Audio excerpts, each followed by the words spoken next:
Week 3 of the Winter 19 season's in the books, and it's actually the last Legacy Leagues action here in Connecticut for the calendar year of 2018.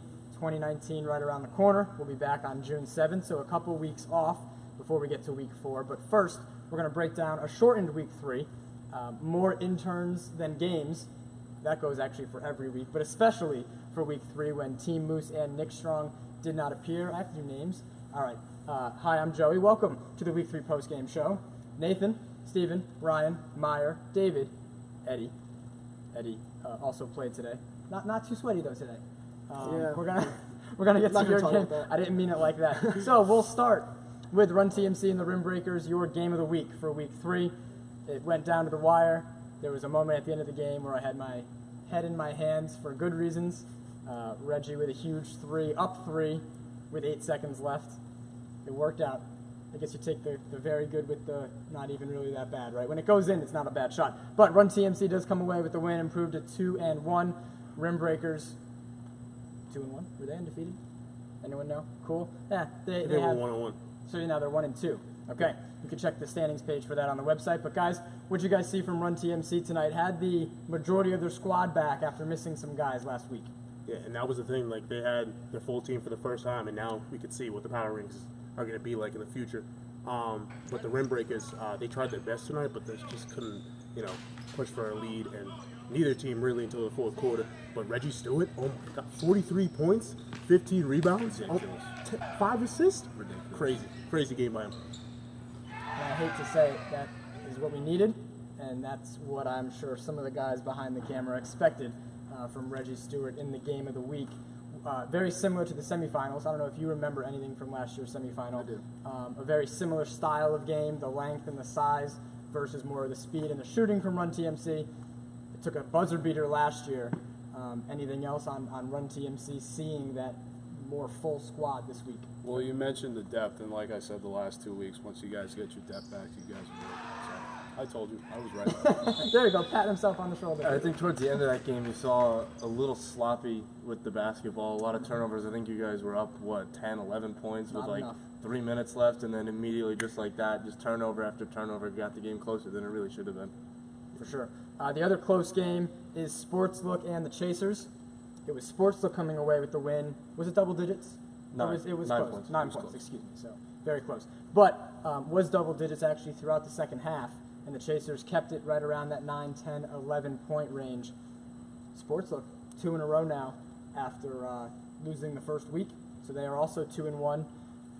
Sportslook's one of those teams I think we need to start talking about more. So what'd you guys like tonight? Yeah, Sportslook, they had it was a very low scoring, I believe it was only 14-14 at halftime, and towards the beginning of the second half, they kind of pulled away 15, 16 point lead on the Chasers, and then for whatever reason, the scoring stopped, and they were getting stopped on defense. The Chasers got it down to 4, I think, towards the middle of that fourth quarter, and then towards the end of the fourth quarter, Sportslook ran away with it. I believe it was Dan Kokoros had 20 points, 6 rebounds. He was a big part of their win, leading scorer and leading rebounder.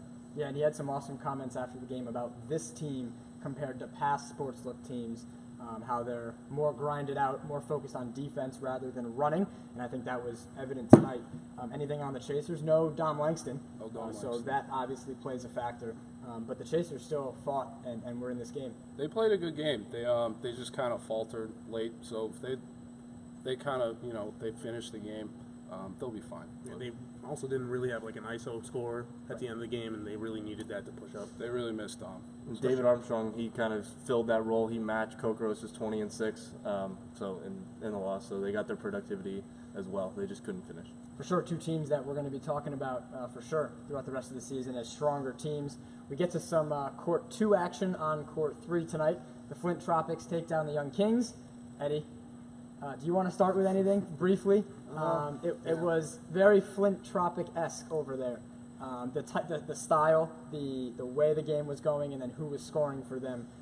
They kind of were doing whatever they wanted. They're a really physical team. I think we realized that in the first few minutes. But Mike Bizzuto, I don't think he missed a shot in the first half. So it was tough to come back from. We didn't play well, but they played really well. So it was just a tough game overall. But they deserve a lot of credit because they played really well.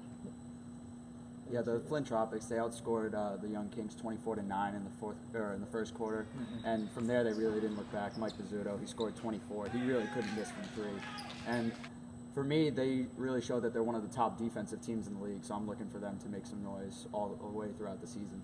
For sure, and Tyler and I were watching. Mike Druin is a huge piece.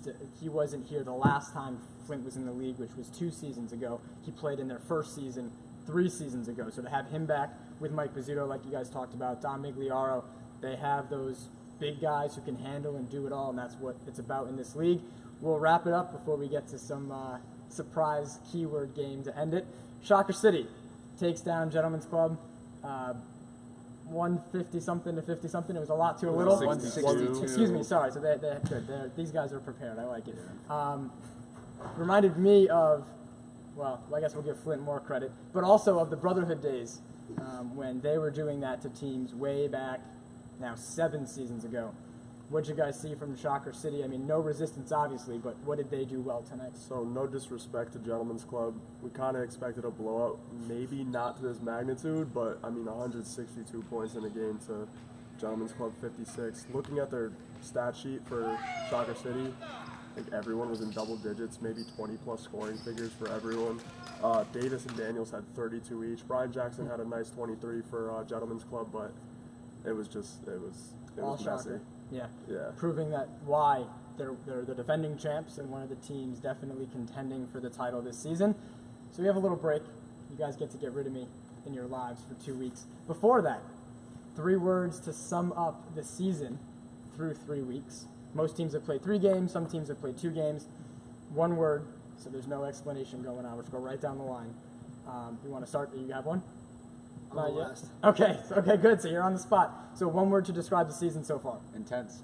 Okay. Are we going to do all vowels again? Can you actually come up with a word this time? So we have intense. Chippy. Okay. Electric. Ridiculous. That's a word. Dunks. You're not talented. Nice. All right, for sure. 10 teams in the league, so everybody will play everybody. And again, that resumes on January 7th. Guys, good job today. We know Meyer.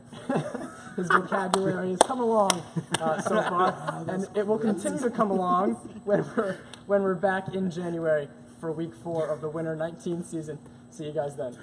God.